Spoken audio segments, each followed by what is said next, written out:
Amid rumors that the special military operation will end soon, problems have begun to arise with the supply of weapons and ammunition at the front. We have received this information from several sources. The Kremlin's Secrets Telegram channel reported this. It was reported that the reason for the interruption in the delivery of heavy weapons to the front line is not explained.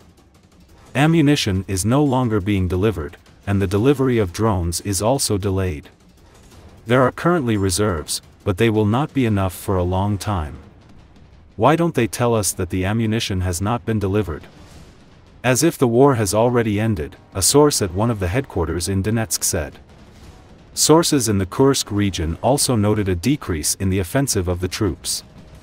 Everyone understands that the captured part of the Kursk region will be exchanged for something. Why then sacrifice our lives and try to return it? If we have not been able to take it back in 6 months, nothing will change in a week. But we will lose children, said a source with the rank of general. The channel claimed that this situation continues along the entire front. Recall, Russia's domestic ammunition production capabilities are currently insufficient for meeting the needs of the Ukraine conflict. Sanctions are hitting the Russian military-industrial complex hard, causing severe delays and increasing costs. An inability to access Western components is severely undermining Russia's production of new systems and repairs of old systems, with long-term consequences for the quality of weapons produced. Russia has had to turn to foreign sources for weapons. These include drones and missiles from Iran and ammunition stocks from North Korea. Some of this is also believed to be of poor quality.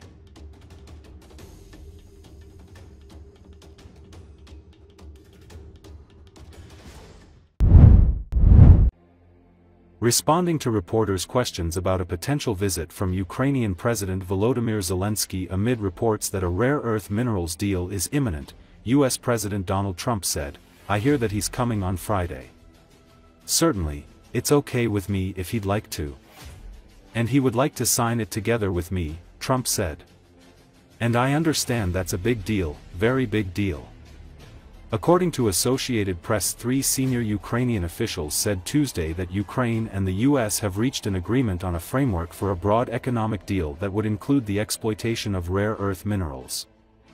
The officials, who were familiar with the matter, spoke on condition of anonymity because they were not authorized to speak publicly. One of them said that Kyiv hopes that signing the agreement will ensure the continued flow of U.S. military support that Ukraine urgently needs.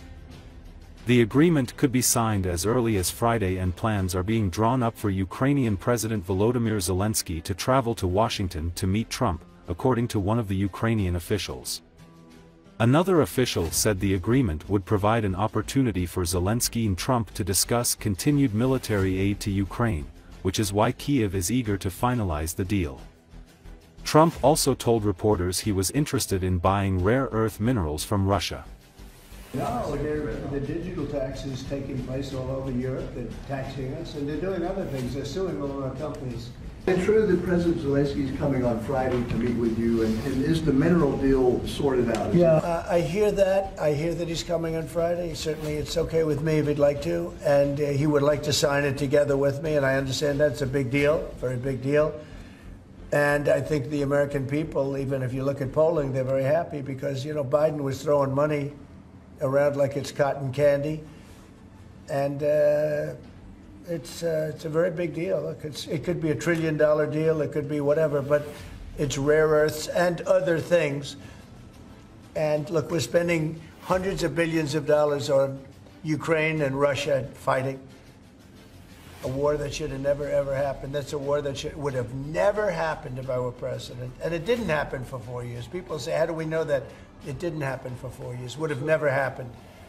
And nevertheless, this guy went into this situation and he spent money like nobody's ever seen, $350 billion. The other thing that we don't like is that Europe has spent $100 billion, we've spent $350 billion. Europe gets their money back because they spent it in the form of a loan, and we just gave them, whether it's 300 or 350 billion, nobody really knows. They can't even tell me the answer to that, but it means probably more than that. So what we're doing is now we're saying, look, we want to be secured. We want to get that money back. We're helping a country through a very, very big problem, a problem like very few people have had. Shouldn't have had this problem because it shouldn't have happened, but it did happen, so we have to straighten it out. But the American taxpayer now is going to get their money back plus. Mr. President, yesterday with Emmanuel Macron, you said you had spoken to Putin about the idea of peacekeepers in Ukraine, that Putin was fine with it. The Kremlin, I guess, has said that that's actually unacceptable to them. What's real here? That's not what I was told, but you're going to need some form of peacekeeping, so something will be done that's going to be satisfactory to everybody. We need peacekeeping too. Any situation where It's there's actually, American troops involved? it's actually something I did discuss, but a form of peacekeeping that's acceptable to everybody. Ultimately, we'll be able to agree on something, I'm sure. I think it's disgraceful, and Google's being sued, Facebook's being sued, and many others are being sued. You spoke to Vladimir Putin. Did he raise, or did you discuss at all, the possibility of a minerals deal on the Ukrainian land that Russia now controls? I didn't discuss it, no. I'd like to buy minerals on Russian land too, if we can.